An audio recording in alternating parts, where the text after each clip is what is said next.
Nama kecil saya adalah Thomas Matulesi. Saya lahir di Ambon pada tahun 1783.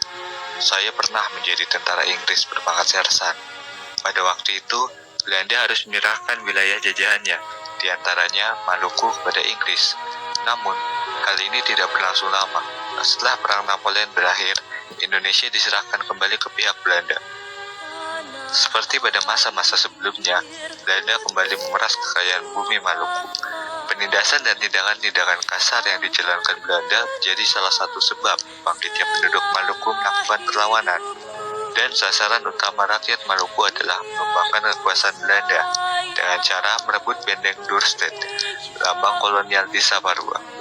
Pagi tanggal 16 Mei 1817, sebelum matahari terbit, penduduk sudah bersiap-siap hendak menyerbu benteng Dorset.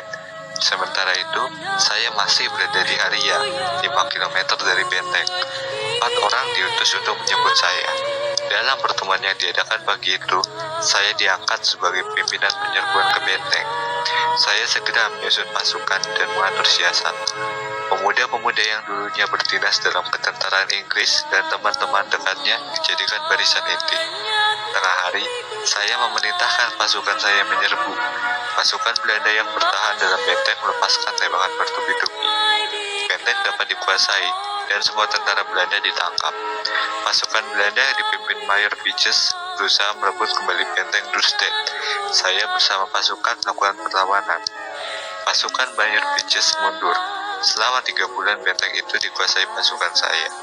Belanda kembali mengerahkan pasukan besar-besaran untuk menyerang kami. Pasukan saya kemudian mengosongkan benteng itu. Setelah kejadian itu, Belanda kemudian mengadakan serangan besar-besaran. Pada bulan November 1817, saya ditangkap Belanda, dan puncaknya pada tanggal 16 Desember 1817, saya gugur dengan cara dihukum gantung.